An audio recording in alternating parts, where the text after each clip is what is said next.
Fala galera, tudo certo com vocês? Espero que sim. Estamos aqui para mais um vídeo e hoje vamos falar tudo sobre o novo Renault Zoe, tá? E por que comprar, ou até mesmo não, um carro elétrico urbano, tá? Então a gente vai falar tudo sobre esse carro, vai ser um vídeo que tende a ficar muito grande, porque vai ser bastante detalhes. E se você tem curiosidade sobre carro elétrico, ou pretende comprar um carro elétrico, até mesmo que não seja o Zoe, né, é muito interessante que você assista esse vídeo, né, por inteiro, porque aqui eu vou falar muitos dados técnicos, tá? E enfim, tô pegando essa notícia do Inside EVS, tá? Um baita de um site de carros elétricos, e aí eu pensei, não, vou trazer aqui pro canal, que é muito interessante, tá bom? Enfim, mas deixa o seu like e se inscreva no canal, tá? Caso vocês gostem do vídeo, é bom pedir sempre no início. Então vamos lá. Confira os prós e os contras do carro elétrico mais vendido na Europa. O link dessa matéria tá na descrição, tá? Os carros elétricos não são mais uma tendência no mundo, né, automotivos. Eles já são o presente. Se por um lado o segmento de elétricos recebe novidades a todo instante, por outro lado, existem modelos pioneiros que estão sendo atualizados e se tornando tradicionais. Este é o caso, por exemplo, do Renault Zoe, que já está há bastante tempo no mercado. O hatchback elétrico percorreu um longo caminho desde os seus primeiros conceitos apresentados no Salão de Genebra em 2005 até sua estreia em 2013 com um motor de 22 kWh. Lançado no Brasil durante o Salão do Automóvel em 2018, ainda na sua segunda geração, o Zoe foi atualizado mais uma vez para a linha 2020 e alcançou o topo, né, das vendas na Europa entre os carros com emissão zero. Então é um dos carros mais vendidos na Europa com emissão zero. E quando aguardamos a chegada desde o Renault Zoe no Brasil, o que deve acontecer ao longo deste ano, né, já foi lançado na verdade, tá? Essa matéria é um pouquinho mais atrasada. Vamos conferir a opinião dos nossos amigos do Inside EVS da Itália, né, no porquê comprar um carro elétrico e também por que não, ok? Então essa matéria é da Itália. E aí, vamos falar de pós e contras já agora. O que é pró para esse carro? Fluidez na direção, sistemas, né, de limite de intervenção, tecnologia embarcada que vem, né, no carro, materiais e tecidos de qualidade e sistemas de informação e entretenimento. O que eles não gostaram foi o alerta para pedestres irritante no uso prolongado, tá bom? Então ele fica apitando lá e tudo mais, é um pouquinho mais chato. Né? Atualização do OTA, que é o Over the Air apenas para mapas, ok? Então atualização da central multimídia só para mapas, e acesso do porta-malas alto, bancos rebatíveis com degrau e arrefecimento da bateria a ar, tá? Então, é alguns dos pontos negativos que eles acharam e a gente vai falar no decorrer do vídeo, né, sobre esses problemas. O exterior e interior. O estilo, né, evoluiu, mas não revoluciona, tá? Especialmente porque as dimensões permanecem as mesmas no Renault Zoe anterior. E não poderia ser diferente em retrospectiva, né? O trabalho de restilização inclui mais na parte dianteira, com o capô e para-choques apresentados vincos profundos, né, deixando o carro um pouquinho mais agressivo, e o estilo dos projetores também mais avançado e destacado, com LEDs completos e uma assinatura de iluminação mais elaborada. De perfil, o clássico Zoe se mantém, algumas linhas limpas, mais marcadas e uma linha de cintura alta. A traseira mantém esse efeito arredondado, também conferido pelas lanternas completas e uma assinatura elétrica na parte interna. E aí, de medidas a gente tem de comprimento 4,08 metros, de largura temos 1,73 m, de altura temos 1,56 m e de peso 1.502 kg, tá? Então, até que é um carro leve, né, para um sistema elétrico, geralmente são mais pesados. E do porta-malas, com todos os bancos levantados, temos 338. Se você baixar os bancos traseiros, vai para 1.225 litros. Bateria e autonomia, eu acho que é a parte mais importante de um carro elétrico. A bateria está montada com a plataforma CMF-B, um complexo de baterias produzidos pela LG Chem, com uma proporção de 8:1 em níquel, né? A capacidade é de 52 kWh com subdivisão de 12 módulos com um total de 192 células com refrigeração a ar. O motor é síncrono com rotor, né, de bombina, está evidente na posição frontal e tem uma potência nesta versão de 135 cavalos, enquanto um torque de 25 kg. A autonomia média chega a pouco menos de 300 km. O teste foi realizado em fevereiro com a temperatura média de 8 graus, tá?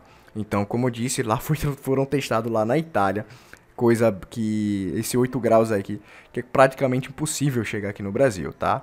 Em determinados locais. Sobre carregamento. Levando em consideração nossos 4 padrões de carregamento usuais, analisamos assim. Em uma tomada doméstica de 2,3 kW, tá? O Zoe é capaz de carregar em média de 13 km em 1 hora. Se por outro lado você tem um wallbox, né, em casa, portanto com cerca de 4,5 kW disponíveis, teoricamente, né, 23 km são recuperados a cada hora.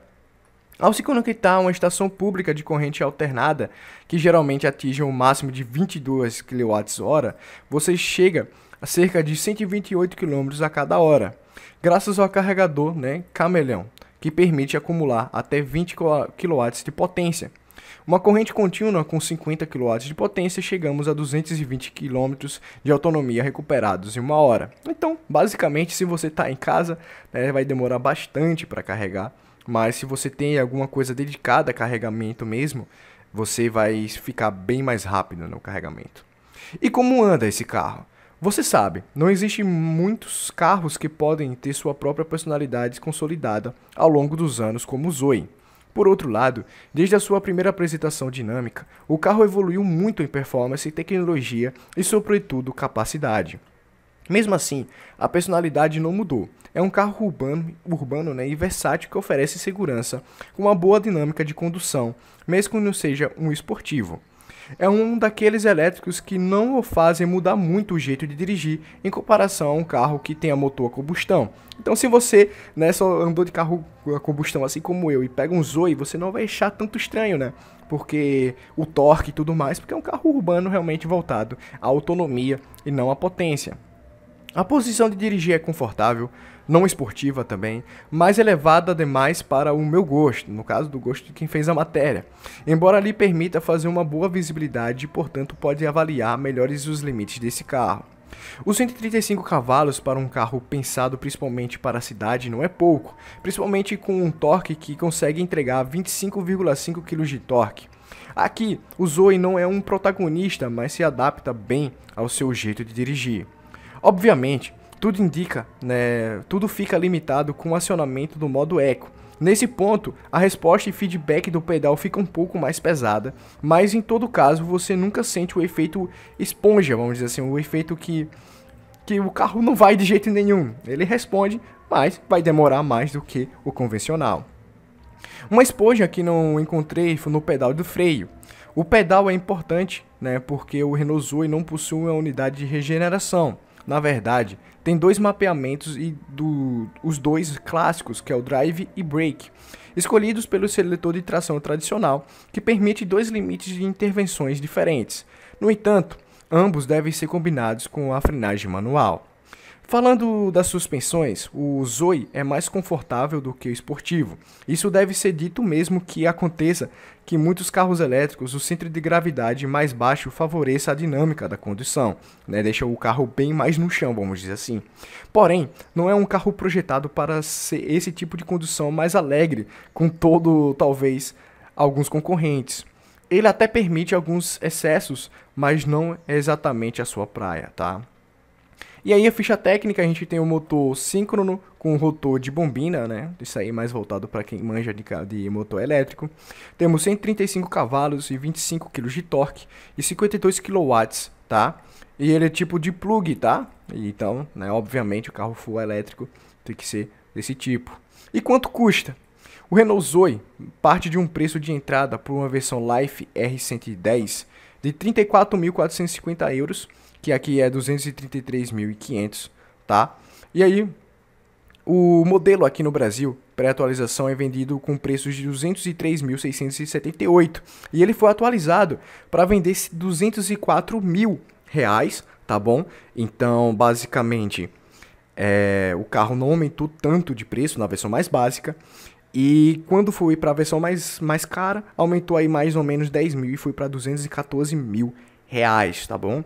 Então, é um carro que, assim, você olhando outros carros que custam esse valor, né, até que dá para comprar um Zoe, tá? Ele ficou mais tecnológico. O que tava faltando para mim nesse carro era a tecnologia. Ele veio com tecnologia, né?